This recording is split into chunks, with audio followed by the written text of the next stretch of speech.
Damos comienzo al pleno ordinario correspondiente al mes de junio con el siguiente orden del día. Punto número 1, aprobación del acta de la sesión ordinaria del 13 de mayo de 2014. ¿Algún comentario? ¿Votos a favor de la aprobación del acta del 13 de mayo?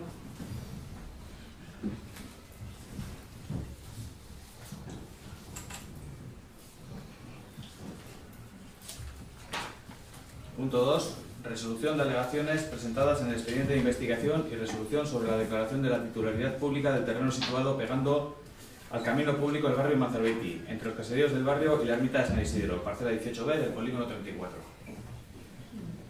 Bien, este es un expediente muy complejo en el que los vecinos reclaman como público un terreno y una propiedad lo reclama como suyo.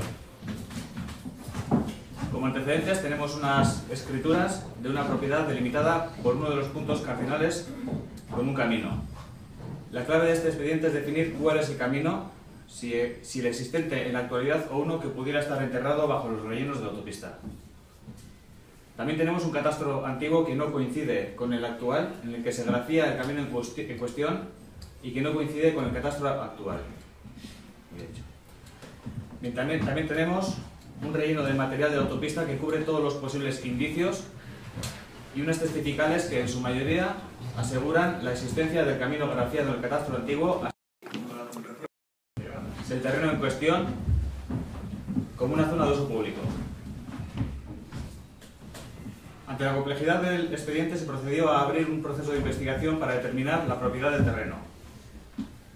La clave del proceso está, una vez más digo, en determinar cuál es el camino que linda con la propiedad. Si entendemos que el catastro antiguo contenía una errata que fue corregida en el actual, no cabe ninguna duda de que el terreno es propiedad particular. No obstante, si hacemos caso al mismo catastro actual, esa zona se queda sin un camino que llegue del río desde el barrio Manzarbeiti. A modo informativo decir que el catastro es un registro administrativo de carácter fiscal sin perjuicio del registro de la propiedad, es decir, no deja de ser una referencia porque lo que marca la propiedad son las escrituras. Además de esto, es cierto que el ayuntamiento no tiene ningún título sobre la propiedad de dicho terreno, algo que no es de extrañar porque hay un sinfín de propiedades municipales que están sin registrar y cuyo único indicio de titularidad municipal son las colindancias que marcan las escrituras de los colindantes. Ahora bien, si entendemos que ese camino grafiado en el catastro antiguo está correcto, el terreno en cuestión no tiene escrituras que determinen su propiedad, de modo que se puede entender que el terreno en cuestión es público, más aún sabiendo que siempre ha habido un terreno abierto. El hecho de que los vecinos construyan un dantzaleku para fiestas de San Isidro también puede determinar el carácter público del terreno. Bien, el proceso de investigación ha consistido en recoger todas las pruebas existentes, incluidas las testificales de los vecinos y vecinas. Según el informe de Secretaría de Valoración de las Pruebas Practicadas, se concluye que el terreno en cuestión no se corresponde con la heredad mimenza, dado que el camino que baja al río puede tratarse del que se recogía en el catastro antiguo, y que el terreno objeto de investigación tenía un indudable uso público y se trataba de un terreno abierto, sin cierres y sin signo de propiedad privada hasta marzo de 2013, en donde se procedió a su cierre. Bien, ante este informe, la propiedad presentaba una serie de alegaciones basadas en la no existencia de datos, salvo las declaraciones testificales vecinales, la aportación de una serie de documentos con los que se quiere acreditar la titularidad de dicho terreno, la puesta en entredicho de los linderos de la heredad por parte del ayuntamiento y la no aportación de documentación por parte del ayuntamiento. El informe de propuesta de resolución desestima las alegaciones y declara la titularidad pública del terreno. Por nuestra parte, argumentar que las testificales sí que nos parecen clave cuando las escrituras no son claras, y de todas formas argumentar también que no solo son las testificales las que nos llevan a tomar una decisión, sino las visitas in situ que de alguna manera corroboran lo que los testigos dicen.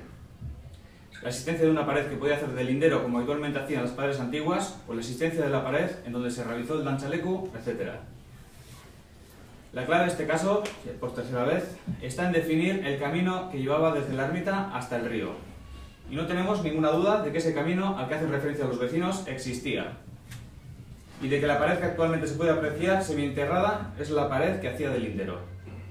Así pues, con la seguridad que nos da haber estudiado el caso a conciencia, el hecho de haber escuchado y analizado a las dos partes, el haber estado presente en todas las testificales porque la interpretación de sus palabras es mejor que un documento escrito, y el hecho de estar defendiendo los intereses del barrio y de la mayoría de sus vecinos. Nuestra propuesta es la de desestimar las alegaciones y votar a favor de la titularidad pública del terreno en cuestión. Si tenéis algún comentario que hacer. ¿Listo? Yo en principio no pongo en duda que los vecinos del barrio piensen que tengan derecho o sea, que aquel terreno ha sido público por el uso que se le ha dado durante muchos años. No tengo ninguna duda que puede ser cierto así. También es cierto que existen unas escrituras por ahí que tampoco delimitan perfectamente lo que es el norte. La cuestión es que es el tercer informe que nos mandan los técnicos y entre ellos son contradictorios los informes. Hemos tenido 3 informes y son contradictorios. Nosotros no tenemos conocimientos jurídicos para poder determinar si es de uno o es de otro. Nos tenemos que fiar de los técnicos municipales, que es lo que han hecho el trabajo, y aún así todos nos crean, tenemos muchas dudas si está bien o está mal. La propuesta nuestra va a ser la abstención. Sí, un poco al hilo de lo que comentaba Pachi, pues bueno, es un tema que empezó en el año 2012, en el cual no hay una claridad en las escrituras sobre lo que es la delimitación de la heredad mimenza, que es la que nos trae aquí, a la determinación de si es público o no, tal como se ha acreditado en las testificales y tal que se han desarrollado por parte de los vecinos del barrio. Como comentaba también Pachi, para nosotros se hace muy complicado, por carecer de conocimientos técnicos, el hacer un poco, el determinar si pertenece a la familia Ugarriza este terreno o si es, como alegan los vecinos del barrio, público, y más cuando por parte de los servicios técnicos municipales en cuestión de un mes se han presentado 2 informes tan opuestos como los que voy a dar lectura, ¿no? Por un lado, en el 15 de abril se nos presentó un informe que cita textualmente: primero, estimar las alegaciones presentadas por Viviana Ugarriza Aramendi en base a lo dispuesto en el antecedente de hecho cuarto. Segundo, declarar que no existe prueba suficiente que acredite la titularidad pública del terreno situado pegado al camino público en el barrio Manzarbeiti. Y recientemente se nos ha presentado uno que dice completamente lo contrario, ¿no? Primero, desestimar las alegaciones presentadas por Viviana Ugarriza Aramendi en base a lo dispuesto en el antecedente octavo y declarar que la titularidad del terreno situado pegando al camino público del barrio Manzarbeiti entre los caseríos del barrio y la ermita de San Isidro corresponde al intendente de Orozco. Con estas propuestas se nos hace muy complicado establecer una cosa u otra, por tanto nuestra postura va a ser la de abstenernos.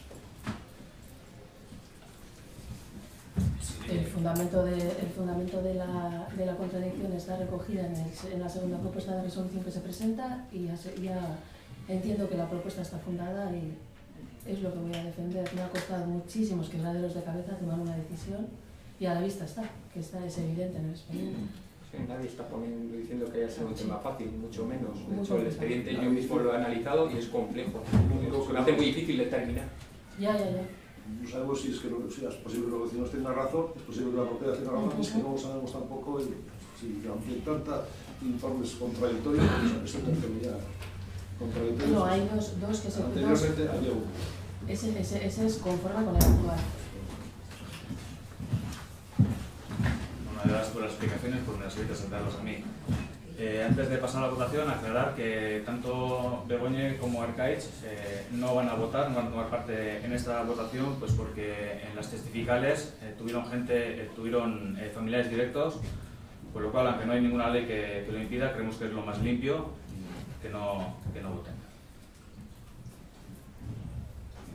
Así pues, votos a favor de la desestimación de las alegaciones y la declaración de la titularidad pública del terreno situado pegando al camino público en el barrio de Manzarbeiti, entre los caseríos del barrio y la ermita de San Isidro. ¿Votos a favor? ¿Votos en contra? ¿Abstenciones?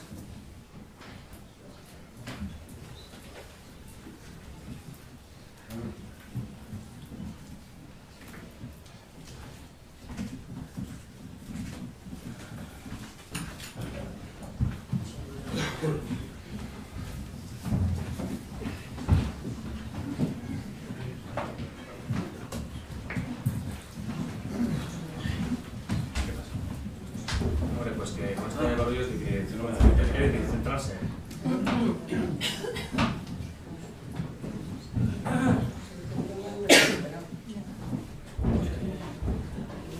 Bueno, creo que en un pleno en el que se hacen las cosas tan importantes como puede ser cosas de futuro Orozco, es importante la puntualidad. Es importante la puntualidad porque al final perdemos la onda los que estamos aquí y pierden la onda los que han venido a escuchar y los que han venido a la hora. Así que por favor, a la gente que habitualmente suele llegar sobre todo, aunque no va a venir más, pues bueno, le dará igual, pero que suele venir habitualmente, estaría bien que apunte pues, que es importante llegar puntual. Punto 3. Aprobación del pliego de cláusulas administrativas particulares y el pliego de prescripciones técnicas y sacar a concurso la contratación de servicios energéticos con mantenimiento y garantía total de las instalaciones térmicas y eléctricas de los edificios municipales y de alumbrado público del Ayuntamiento de Orozco.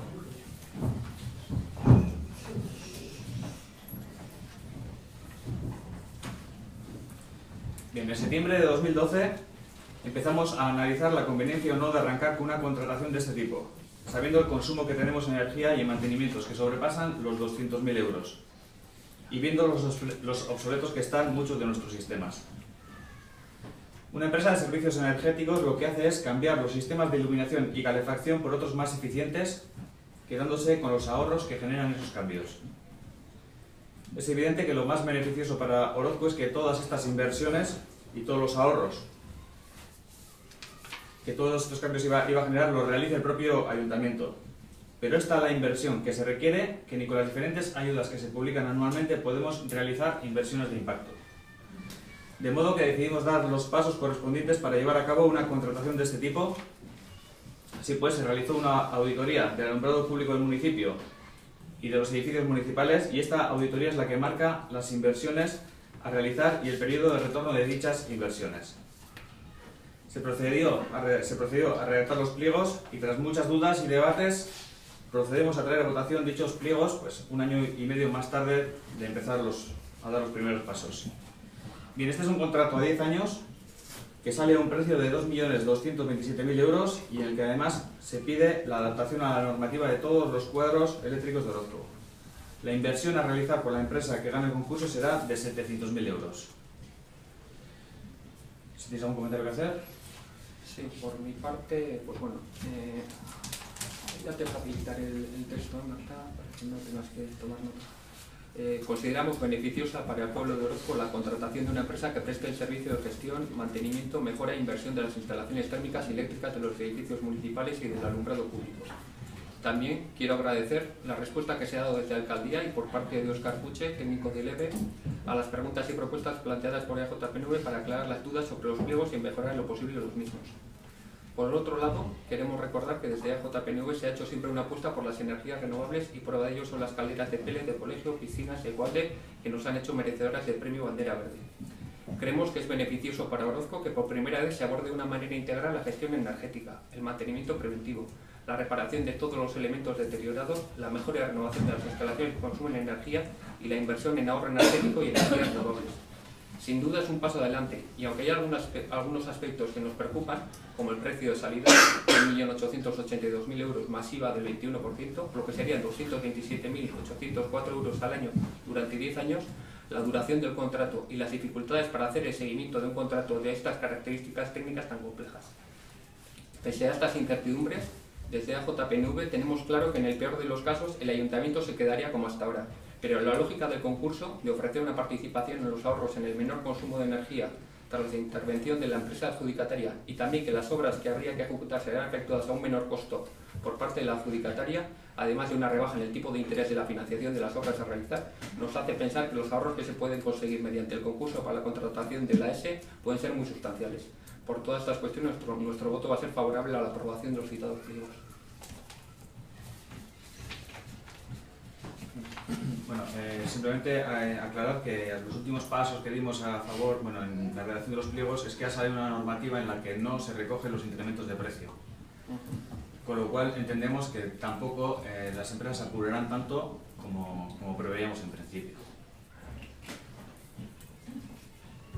Así pues, votos a favor de la aprobación del pliego de las cláusulas administrativas particulares. y de sacar a concurso la adjudicación. Vale, gracias. Punto 4. Dación de cuenta del informe de evaluación del cumplimiento del objetivo de estabilidad presupuestaria y la regla de gasto durante la ejecución del presupuesto del primer trimestre del ejercicio 2014. Salvo que me corrija la secretaria, bueno, este es un punto simplemente, es simplemente para cumplir con la obligación de dar cuenta trimestralmente de cómo va la ejecución presupuestaria del ejercicio. El informe del primer trimestre dice que estamos cumpliendo con el objetivo de estabilidad presupuestaria y con la regla de gasto. Vale. ¿Comentarios?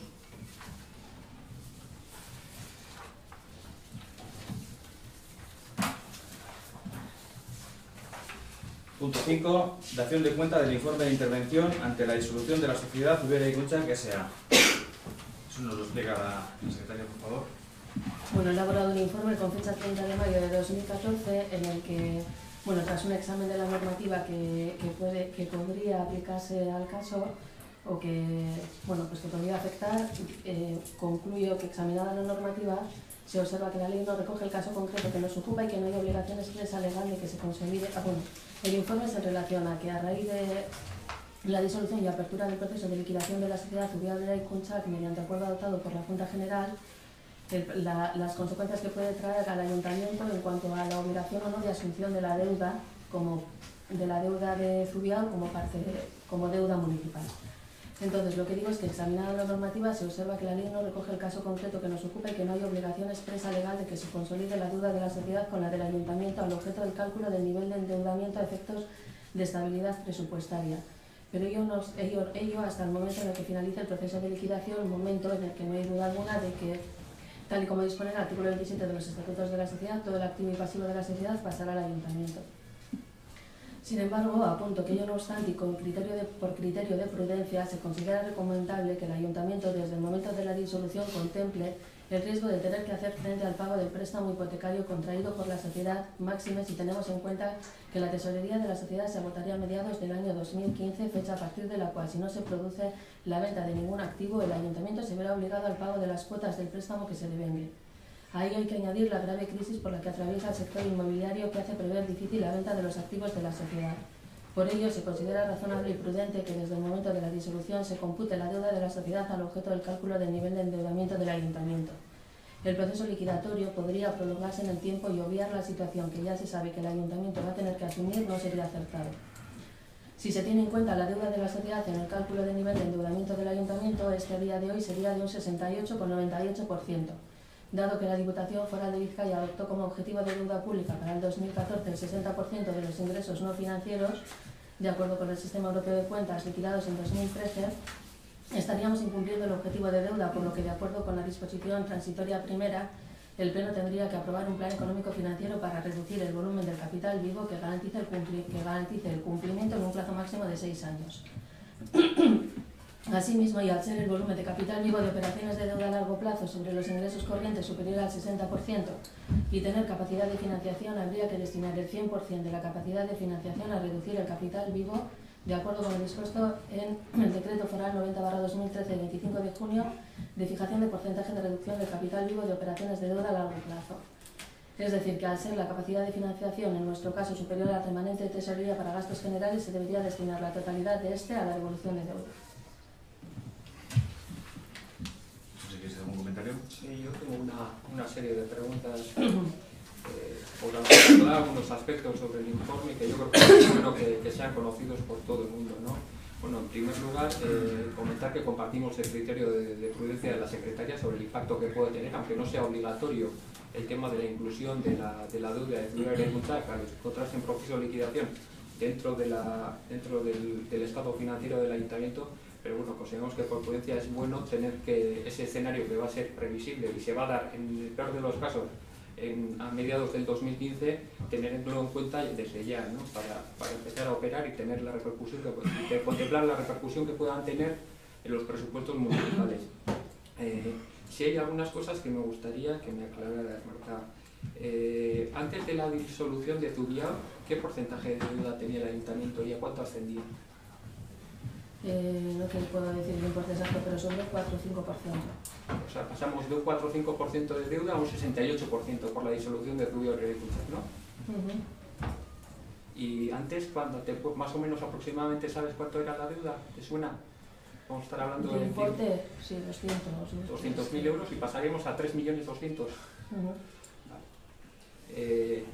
Por otro lado, ¿nos podrías explicar también en qué consiste el plan económico financiero, ese que hay que establecer en un plazo máximo de 6 años, como si tiene que ser aprobado por la Diputación, tiene que ser, se propone por el equipo de gobierno, un poquito las fases y cómo funciona? A la vista de este informe se remitirá a la Diputación y entonces hay un plazo de 3 meses para elaborar, de 2 o 3, para elaborar un plan económico financiero. Y entonces ese plan, según tengo yo, o sea, según me han comunicado desde Asistencia Económica de la Diputación, dado que la sociedad tiene activos, se limitaría a contemplar una venta de activos de aquí a un plazo de 6 años al objeto de ir a una situación de cumplimiento que sería en principio un 60% a día de hoy.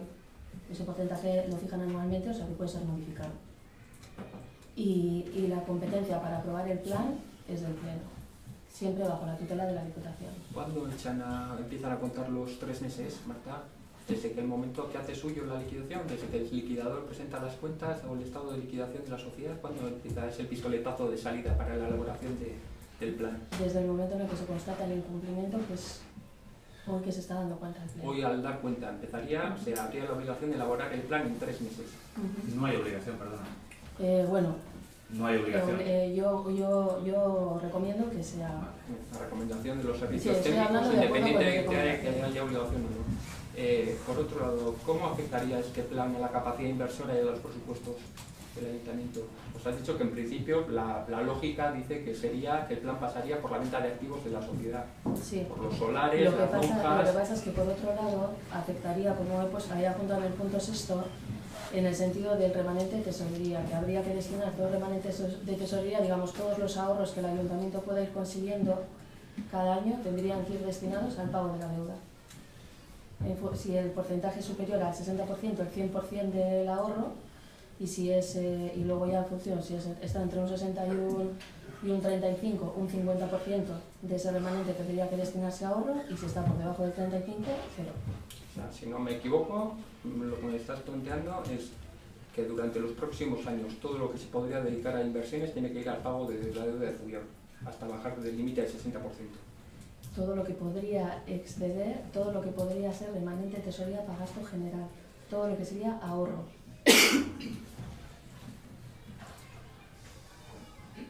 Y por finalizar, es un tema que parece que hay en distintas versiones. Este año, si no mal recuerdo, en marzo aprobamos el destino del remanente de tesorería del ejercicio anterior a la financiación de 2 obras.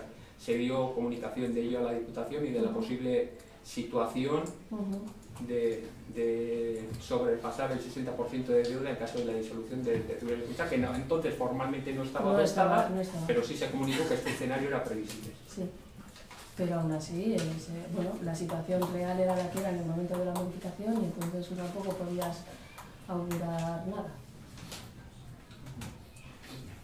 Por mi parte no hay más cuestiones. Por matizar algunas de las cosas que dices, porque da la sensación de que lo que queréis es, no sé, hacer de repente, al ver que la deuda del ayuntamiento pasa del 4% al 68%, parece que la deuda viene aquí como por arte de magia, ¿no? Y eso no es así, la deuda la tenemos, lo que pasa es que la tenemos en la sociedad. Y el año que viene, al final, el avalista de la sociedad, ya que la sociedad se queda sin liquidez, el avalista va a tener que poner todo lo que la sociedad, todos los gastos de la sociedad más los pagos que tiene que hacer el banco. Esto es una recomendación, no es una obligación, porque ya lo ha dicho también Marta, hasta que no se liquida la sociedad, no es cuando se presenta la balanza de liquidación, hasta que no se liquida la sociedad, el ayuntamiento no tiene que absorber todo su patrimonio y toda su deuda. Con lo cual, tenemos un plazo de 6 años. Si en el caso de que hiciésemos un plan, tenemos un plazo de 6 años para reducir el volumen de capital. O sea, estamos metiendo un temor a la gente que, vamos, que no tiene ningún sentido. Cuando encima esto es por carácter de prudencia, no es ninguna obligatoriedad.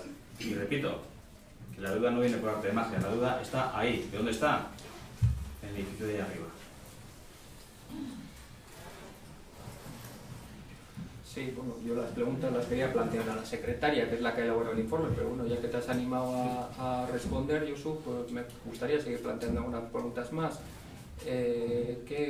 No sé, ¿en qué fase está la liquidación de la sociedad? Nombrasteis un liquidador en la disolución de la sociedad que votó el 5 de mayo. ¿Con qué fase está? Lleva un mes trabajando, ¿nos puedes aportar información al respecto? Lo que te puedo decir es que en 3 meses tiene que estar el balance de liquidación presentado. ¿Y luego qué fase, qué procedimiento? ¿Hay ya elaboradas un estadio, unos planteamientos para la venta de los activos de Turia de Concha? Eso se tiene que presentar a la Junta General y la Junta General es la que lo tiene que aprobar. Es así. O sea, nosotros somos los que vamos a dar el pistoletazo de salida, como tú has dicho antes. Somos nosotros, los que estamos aquí sentados.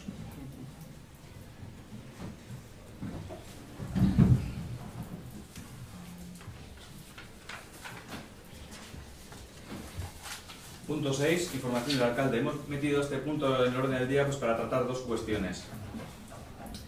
Una es en base a una encuesta telefónica que se está realizando estos días en el municipio. Bien, estas últimas semanas se está realizando una encuesta telefónica y lo único que queremos aclarar es que el ayuntamiento no ha encargado ninguna encuesta telefónica y que no sabemos quién la ha encargado. Me puse en contacto con la empresa que estaba realizando la encuesta y esta me dijo que su cliente no quería que fuese revelada su identidad, de modo que respetaría su decisión. Desde luego, ni el ayuntamiento ni ADIE sabemos nada de esta encuesta. No sé si alguno lo puede aclarar o alguno tiene más conocimiento sobre esta encuesta.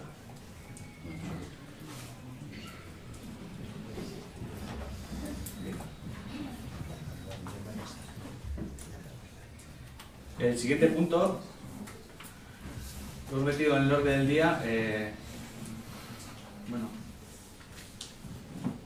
Es para dar explicaciones sobre la disolución de la sociedad por parte de los partidos políticos PNV y Bildu y la plataforma ciudadana ADIE.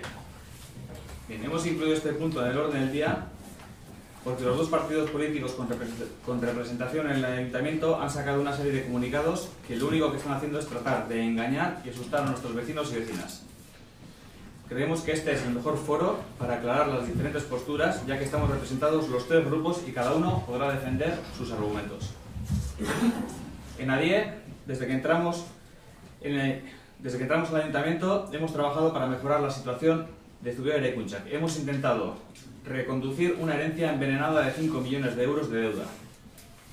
Durante todo este tiempo, PNV y Bildu habéis bloqueado cualquier intento nuestro por cambiar las cosas, quitando los poderes al presidente, bloqueando el concurso de la gerencia, no respondiéndonos a nuestras propuestas para vender pisos y para regularizar los edificios, etc. Y encima de no hacer nada y no dejarnos hacer, ahora habéis buzoneado todo el pueblo, que ADIE va a llevar al pueblo a la ruina. Y lo hacéis, como siempre, con escritos llenos de falsedades. ¿Y cuáles son estas falsedades? Bueno, primeramente fue Bildu quien buzoneó este documento, en el que, por ejemplo, Bildu decís que han tenido que pasar 3 años y un sinfín de despropósitos para que el actual equipo de gobierno finalmente presente un proyecto de viabilidad. Bueno, primero, cuando habláis de despropósitos, estaría bien que dijeseis cuáles son y argumentarlos. Segundo, cuando decís que han tenido que pasar 3 años, estáis mintiendo. En diciembre de 2012 se escrituró la última de las 44 viviendas que se vendieron. Y solo 3 meses más tarde, 3 meses, no 3 años, en marzo PNV y en abril Bildu, teníais encima de la mesa nuestra propuesta para mejorar la situación económica de la sociedad y para definir el futuro de la misma. También decís que en enero de este año hacemos una propuesta y que en febrero, sin esperar, convocamos una asamblea pública. De nuevo mentís. La propuesta os la hicimos el 18 de diciembre, no en enero. Y a la vista de que nadie nos respondía, decidimos hacerla pública un mes y medio más tarde. Durante ese mes y medio no nos respondisteis, a pesar de que os insistimos varias veces en la necesidad de acelerar el proceso, porque la propuesta que os hicimos de bajar los precios solo podía tener validez durante ese año, así que queríamos iniciar los trámites lo antes posible. En el comunicado seguís diciendo que el 6 de marzo presentan su dimisión los últimos 2 consejeros de la sociedad, lo que lleva a declarar la suspensión de actividades. Esto nuevamente es falso. La sociedad se bloquea en el momento en el que no se aprueban las cuentas de 2012 porque PNV y Bildu votasteis en contra, yendo en contra de vuestros propios actos, ya que en un plazo de 48 horas votasteis a favor del Consejo, cambiando el voto en la Junta. Más adelante decís que la irresponsabilidad de ADIE ha originado esta situación absurda y sin sentido. Bueno, y cuando entré en este ayuntamiento fueron muchos los consejos que me dieron, pero hubo uno que se me quedó grabado. Y es el siguiente: si te critican, que te critiquen porque te has equivocado, no por no hacer nada. Lo que no vamos a permitir es que nos acuséis de haber originado la situación de Zubiaur y Eraikuntzak, porque ¿qué es lo que ha hecho Bildu hasta ahora? Nada, salvo bloquear la sociedad. Entonces, hay que hacer un análisis sobre quién está actuando de forma irresponsable. Decís también que ya se está generando deuda, en concreto en concepto de intereses de demora. Bueno, esto es mentira. No tenéis más que decir cuánto se ha generado por intereses de demora. Desde luego no se ha pagado ni un euro por esta causa.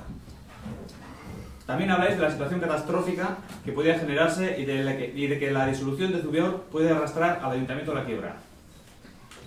Bien, la situación grave ya está generada. La deuda está encima de la mesa desde que el PNV decidió comprar un terreno para construir, cuando no tenía compradores y cuando ni siquiera se venden los pisos que están construidos. Pero de eso no habláis. No decís qué es lo que ha generado esa deuda. De eso Bildu no dice nada. Simplemente criticáis que hayamos tomado una decisión con la que, según vosotros, quedarían gravemente afectados la sociedad, el propio ayuntamiento y la viabilidad de los servicios municipales.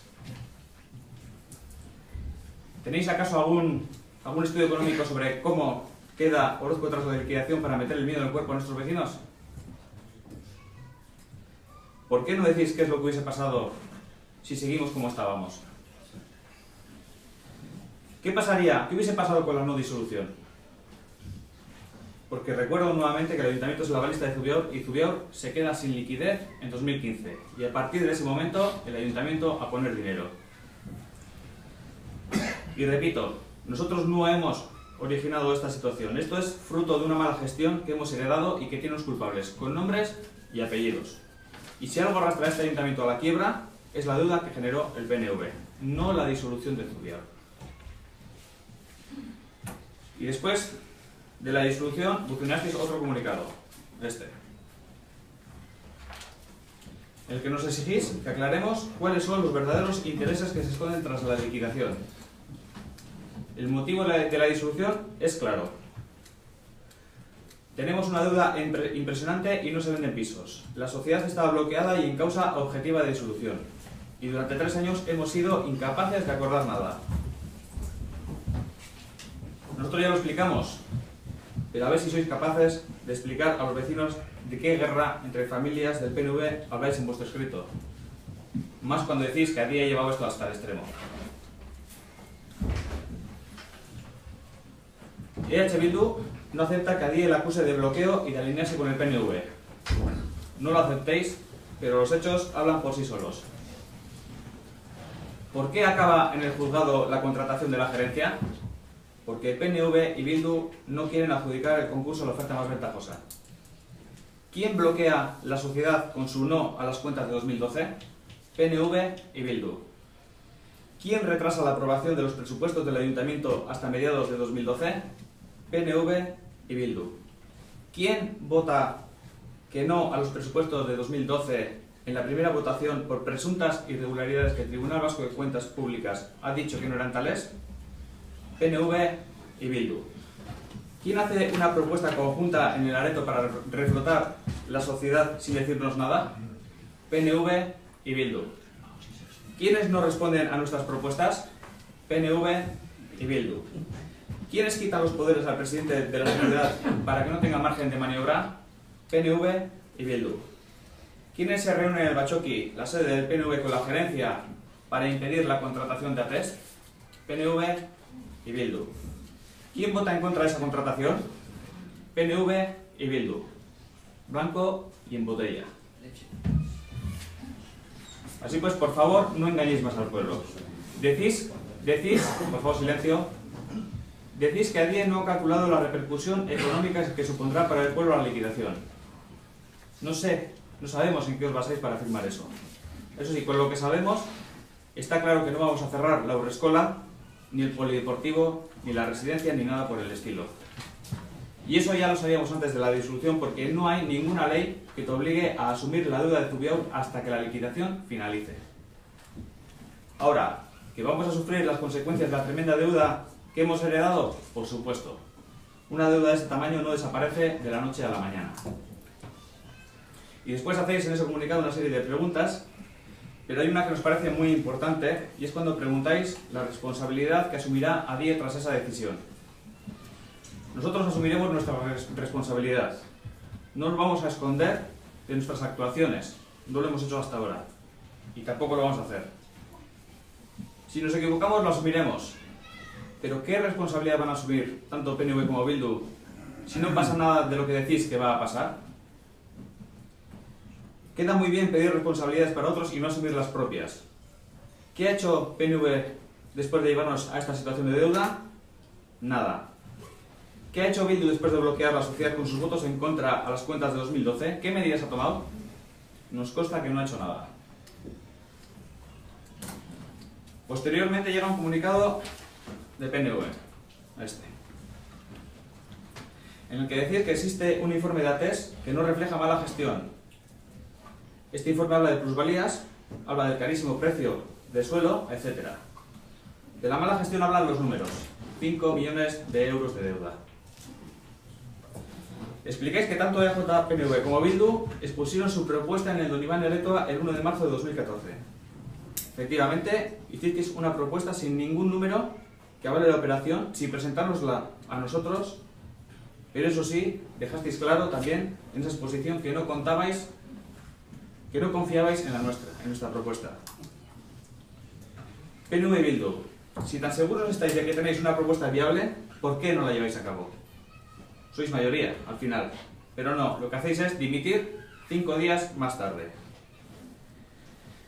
Después seguís metiendo el miedo al pueblo con vuestros comentarios no fundamentados con datos, como habrá que acudir a las instituciones a pedir lo que no era necesario, habrá que utilizar dinero de los contribuyentes, dejaréis hipotecado al pueblo para muchos años. Lo único que pedimos es que expliquéis lo que queréis decir con esas frases tópicas que no van acompañadas de ningún dato. Y la frase que utilizáis como despedida no tiene desperdicio. Este será vuestro legado. No tratéis de dar la vuelta a la tortilla, porque os volvemos a recordar que este realmente es vuestro legado. 5 millones de euros de deuda. Y esta deuda es muy importante y somete a una presión muy fuerte a la hora de tomar decisiones. Y bajo esta presión te puedes equivocar, pero tenemos que dar las gracias a que en esta legislatura no hay mayoría absoluta. Luego, cualquier decisión del equipo de gobierno deberá ser asumida o rechazada por la oposición, porque en minoría es imposible decidir en cuestiones tan importantes de manera unilateral. Lo que no es coherente es no decir ni que sí ni que no, que eso es lo que habéis hecho con la disolución de Zubiaur. Porque si nosotros hubiésemos decidido hacer lo mismo que vosotros, si nos hubiésemos abstenido en la votación sobre la liquidación, ahora mismo hubiese entrado un liquidador judicial, que esa sí es la peor de las opciones. Entonces, bueno, ahora tenéis la oportunidad de explicar a los vecinos las informaciones que habéis hecho en vuestros comunicados. Creemos que el pueblo se merece una explicación. Nosotros dijimos que la salida menos mala era disolver la sociedad, y eso es lo que hemos propuesto. Vosotros dijisteis que la disolución va a unir al pueblo y luego vais y os abstenéis en la votación. Nos parece una incoherencia total y nos gustaría que lo aclaraseis. Tenemos muchas preguntas para hacer, pero ahora mismo vamos a hacer 2 a cada grupo. Bildu, ¿en qué os basáis para decir que en caso de que se disuelva Zubiaur, todas las deudas recaerán sobre el ayuntamiento y lo arrastraría a la quiebra económica? Y la segunda pregunta es, ¿podéis explicarnos con números cuáles eran vuestras propuestas para reflotar la sociedad? Y al PNV, ¿por qué decís que nuestra decisión nos lleva a la ruina cuando la deuda la habéis generado vosotros? Y después, ¿por qué abandonáis el Consejo de Administración 5 días después de presentar una propuesta conjunta con Bildu? ¿Por qué no la lleváis a cabo siendo mayoría? Bildu, tienes la palabra. Bildu no da ninguna contestación, está harto ya tanto circo y no da ninguna contestación.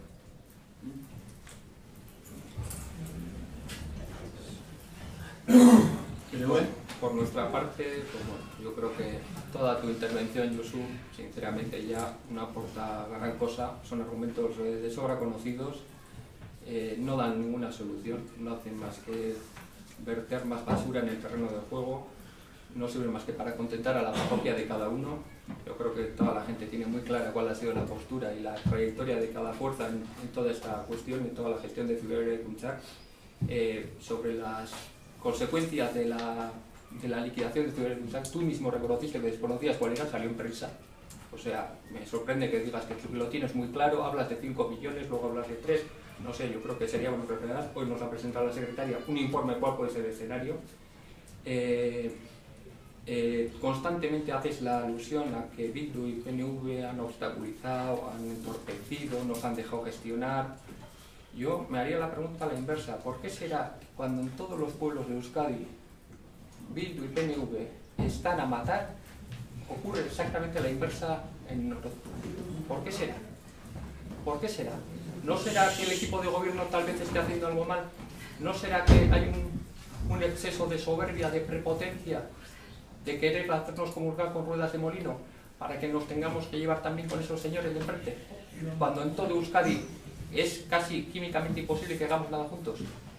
¿Por qué será? Eso también yo creo que se lo debería plantear el equipo de gobierno. Y por otro lado, y en alusiones al artículo de prensa que ha salido hoy en el Correo, quisiera ceder la palabra, porque a eso sí queremos responder, a toda la serie de falsedades y a toda la serie de comentarios sin ninguna base que se han vertido en el diario El Correo hoy.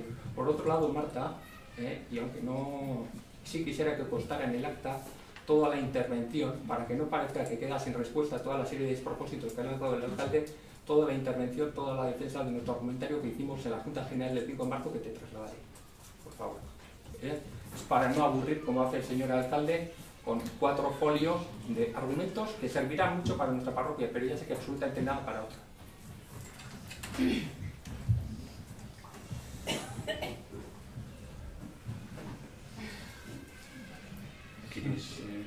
¿Quieres continuar? ¿No? Bien. Por seguir. Bueno, si queréis, Como tú es quieras, que luego vamos a tratar el tema, si quieres lo puedes poner después. No, pues prefiero exponerlo después tuyo. Así no interrumpo el hilo. Primero, ninguna contestación de Bildu. Pues es que yo creo que tenemos argumentos más que suficientes perdona. Creo que hemos dado argumentos más que suficientes para decir que vuestros comunicados están mintiendo, con lo cual es normal que no tengáis ninguna propuesta. No tengáis ninguna respuesta, es así. En cuanto a los argumentos conocidos por parte de ADIE, creo que somos los únicos que estamos aportando datos a todos los comunicados. Y los únicos que traemos aquí, ahora mismo, al pleno, datos. Aburriremos lo que queráis, pero con datos. Las demás fuerzas, ninguno. En cuanto a que no sé cuál es la consecuencia de la liquidación que salió en prensa, efectivamente, no sé cuál es la consecuencia de la liquidación porque todavía no tenemos un balance de liquidación, pero yo completaría la frase que dije también aquel día, y es: lo que sé seguro es lo que va a pasar si no hacemos nada. Que es que el año que viene, a partir del año que viene, el ayuntamiento, todos los vecinos de Orozco, 250.000 euros todos los años. Eso sí que va a pasar. Y con la disolución sé que no va a pasar eso, por lo menos. Y sé que no se va a cerrar la escuela, y sé que no se va a cerrar la residencia, ni se va a cerrar este choco. Eso sé, y sabía antes también. En cuanto a que PNV y Bildu aquí se llevan bien, pues yo no tengo que explicarlo vosotros. Explicarlo vosotros. Desde luego, pues entre una de las cosas que hemos hecho sin dinero serán esas. Conseguir que PNV y Bildu se junten, la verdad. Bien, pero es que ahora vamos a seguir. Ahora vamos a explicar también, siguiendo con Zubiaur, vamos a explicar a nuestros vecinos y vecinas qué es lo que nos hemos encontrado ahora que hemos tenido acceso a la documentación de Zubiaur. Porque abandono el pelo porque está hasta un poco y eso ya es un ya. Es una pena porque hay datos que seguramente ni tú los conoces. Es una pena.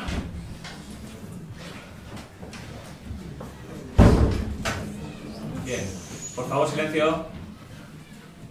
Cuando nos fuimos del Consejo, debido a que no aprobasteis las cuentas de 2012, la situación era la siguiente. Teníamos un juicio pendiente porque no quisisteis adjudicar el contrato de la gerencia y habíamos hecho unas contrataciones para suplir esas carencias, como el de la empresa que iba a llevar las cuentas de la sociedad por la recomendación de los técnicos municipales. Bien, nada más salir de la sociedad, tanto PNV como Bildu decís que la sociedad no es operativa, no era operativa con 3 consejeros y que tenemos que entrar nosotros. Y así saléis en los medios que os da cobertura diciéndolo por activa y por pasiva, durante más de 3 meses. Por favor, silencio. Nosotros os decimos que sí es operativa, pero lo negáis una y otra vez. En octubre llega una demanda de Urbelán pidiendo una indemnización porque él ganó un concurso por 80 viviendas y solo se han hecho 54.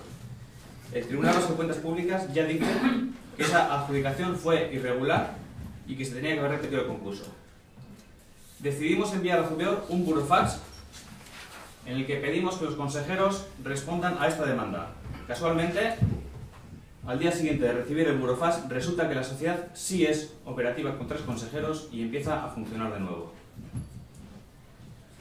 Pero lo que hacen estos 3 consejeros es contratar a otro despacho de abogados para que les lleve el caso, y no al despacho de abogados que en consejo se había formulado. Es importante que Bildu en este caso recuerde cómo se hizo ese cambio en la contratación y por qué. Porque es un despacho de abogados afín al PNV. No solo eso, deciden prescindir de la empresa que llevaba las cuentas para dársela a otra, que curiosamente había sido descartada por los técnicos municipales. Nuevamente Bildu nos lo tendría que explicar porque vuelve a ser una empresa afín al PNV. Y durante estos meses, además de lo que he contado, han pasado otra serie de cosas como que habéis traído a aprobación a la Junta unas cuentas con la firma de los consejeros que ya no formaban parte del Consejo. Ha habido un acuerdo de la Junta para emprender acciones de responsabilidad contra un consejero. Los consejeros de PNV y Bildu han contratado un seguro de seguridad civil para cada uno. Hemos visto cómo el abogado que pagamos entre todos abandona el salón de plenos sin concluir la sesión cuando lo hace el PNV, etc. Y después de lo que ha pasado estos meses, una vez que hemos entrado nos hemos encontrado lo siguiente. Facturas pendientes de pago porque el Consejo no puede contratar. Luego hay unos encargos que no se pueden pagar. Estas facturas ascienden a 30.000 euros. Analizando las facturas, nos encontramos que se han realizado trabajos que ya realizábamos nosotros gratis, como la redacción de las actas. Se quiere utilizar el dinero de la sociedad para redactar una nota de prensa para responder a otra nota de prensa de ADIE. Desde el Ayuntamiento pedimos unos informes por los que se deben unas minutas y resulta que esos informes no están en la sociedad. Y esto es muy grave. Habéis encargado un informe a una empresa para que haga un análisis del concurso de la gerencia. No entendemos por qué cuando este concurso ya está en los tribunales. Este informe cuesta casi 5.000 euros. El encargo de este informe aparece recogido en el acta de octubre de 2013. Y lo que tenemos de ese informe es un borrador que nos envía la empresa fechado el 12 de agosto, es decir, 2 meses antes de que conste en acta su encargo.